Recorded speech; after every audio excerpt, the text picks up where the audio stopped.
अखंड ज्योति अगस्त 2021। एक महत्वपूर्ण सच्चाई है मरणोत्तर जीवन। मृत्यु के बाद भी जीवन का अस्तित्व बना रहता है। स्थूल काया के विनष्ट हो जाने के पश्चात भी मृतात्मा सूक्ष्म शरीर का आश्रय लेकर अपने अस्तित्व का परिचय यदा कदा देती रहती है। Life beyond death, great mysteries of after lifes जैसी अनुसंधानपूर्ण पुस्तकों में इस संदर्भ में प्रमाण सहित अनेक उदाहरण प्रस्तुत किए गए हैं। उनके अनुसार अशरीरी आत्माओं का अस्तित्व और उनके द्वारा मनुष्यों को सहयोग प्रदान करना एक उल्लेखनीय तथ्य है। साधारणतया उच्च स्तरीय महान आत्माएं मरणोपरांत भी मनुष्य की सहायता करती देखी एवं सुनी जाती हैं। अपनी उदार प्रवृत्ति के कारण दूसरों को आगे बढ़ाने और खतरों से बचाने के लिए ऐसी आत्माएं कतिपय घटनाओं का पूर्व संकेत भी प्रदान करती हैं। जिस प्रकार उदार मनुष्य अकारण ही दूसरों की सेवा सहायता करने के लिए तत्पर रहते हैं, वैसे ही ये सूक्ष्म शरीरधारी आत्माएं लोगों को समाजोपयोगी ज्ञान देने एवं आत्मा का अस्तित्व शरीर न रहने पर भी बना ही रहता है, यह विश्वास दिलाने के लिए कुछ व्यावहारिक सहयोग देती रहती हैं। लाइफ बियॉन्ड डेथ नामक अपनी सुप्रसिद्ध कृति में स्वामी अभेदानंद जी ने कहा है कि यूरोप और अमेरिका में भी एक समय ऐसी मान्यताएं प्रचलन में थी जिनके अनुसार व्यक्ति सहजता के साथ अलौकिक या परोक्ष जगत की उपस्थिति पर विश्वास किया करते थे। इसका एक विकृत स्वरूप भूतहा मकानों में अनेकों उत्पातों का होना, भूतोन्माद जैसी घटनाओं का होना के रूप में देखा जा सकता है। यही कारण है कि वैज्ञानिक उपलब्धियों के आधुनिक समय में भी एक्सोर्सिज्म जैसी घटनाओं पर जनसामान्य का विश्वास पश्चिम जगत में अत्यंत अधिक है। वस्तुतः ऐसी घटनाएं जीवात्मा की मरणोपरांत अतृप्त वासनाओं तृष्णाओं के कारण हुआ करती हैं, जिनका अध्यात्म से कोई संबंध नहीं है।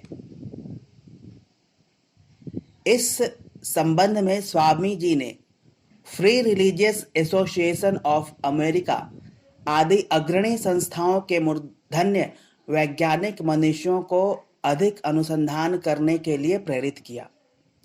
आत्मा की अमरता और इससे परमेश्वर का संबंध स्थापित करने की अध्यात्म विद्या का गहन अन्वेषण करने के लिए अनेकों अग्रणी वैज्ञानिकों को उन्होंने प्रभावित एवं प्रेरित किया।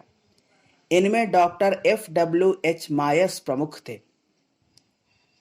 उन्होंने अपने जीवन काल में कहा था कि मरणोत्तर जीवन क्या है, अपने मित्रों को इसकी सही जानकारी अपनी मृत्यु के पश्चात वे अवश्य देंगे। उन्होंने अपने वचन का पालन भी किया।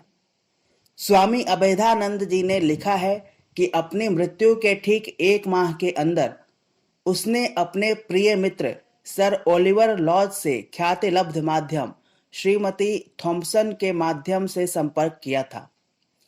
मूर्छितावस्था में श्रीमती थॉम्पसन के मुंह से श्री मायर्स की वाणी निकलने लगी। उसने कहा कि माध्यम के द्वारा अपने विचार व्यक्त करना बहुत कठिन है, क्योंकि अनुभवों को शब्दों द्वारा व्यक्त करना कठिन है। अपनी स्थिति के बारे में बताते हुए डॉक्टर मायर्स की आत्मा ने कहा कि मृत्यु के समय उसे अनुभव हुआ कि मानो वह किसी अनजान मार्ग से जा रहा है और किसी नए नगर में रास्ता भटक गया है। वहां पर उसे ऐसे लोग मिले जिन्हें वह पहचानता था। इन्हें देखने पर उसे लगा मानो वह कोई दृश्य देख रहा हो।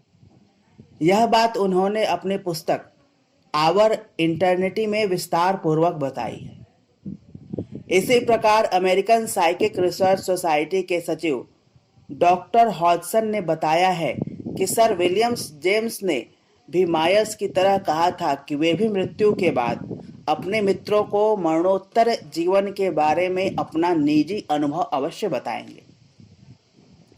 दिसंबर 1991 के टाइम्स के अनुसार तत्कालीन American institute of scientific research के प्रमुख और मिशिगन यूनिवर्सिटी के अप्लाइड मैथमेटिक्स के प्रोफेसर श्री सीएन जॉन्स ने सर विलियम जोन्स की मृत्यु के बाद अपना वायदा पूरा करने का पूरा विवरण दिया है। उसके अनुसार उनकी आत्मा के साथ प्रथम संपर्क अक्टूबर 1990 में हुआ था। इसके बाद 5 अन्य संपर्क मार्च 1991 तक हुए थे। इन संपर्कों में प्रोफेसर जेम्स ने अपनी व्यक्तिगत सत्ता आइडेंटिटी स्पष्ट रूप से व्यक्त की थी। श्री जॉन्स और अन्य प्रतिष्ठित वैज्ञानिकों की उपस्थिति में प्रोफेसर जेम्स ने कहा था कि वह इसलिए अत्यंत खुश था कि कुछ लोग यह चाहते थे कि उनसे संपर्क बनाए रखा जाए, विशेषकर श्रीमती पाइपर का, जो कि सर ओलिवर लॉज के कहने से माध्यम बनी थी। वह उसका विशेष रूप से ऋणी था, जिसने अपना शरीर जेम्स को उपयोग करने के लिए दिया था। वह उस माध्यम को किसी प्रकार की क्षति नहीं पहुंचाना चाहता था। मरणोत्तर जीवन एक सच्चाई है, किंतु यहाँ यह जान लेना आवश्यक है कि मृतात्माओं का वाहक या माध्यम बनना जीवन को किसी बड़े जोखिम में डालने से किसी भी प्रकार से कम नहीं है।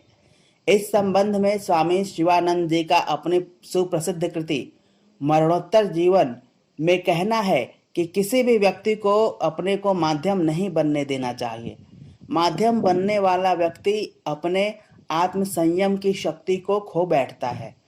इन माध्यमों की प्राण शक्ति, जीवनी शक्ति तथा बौद्धिक शक्ति का उपयोग वे प्रेतात्माएं करती हैं, जिनके वश में ये माध्यम होते हैं। इन माध्यमों या व्यक्तियों को कुछ भी उच्च स्तरीय ज्ञान उपलब्ध नहीं होता है। समाप्त।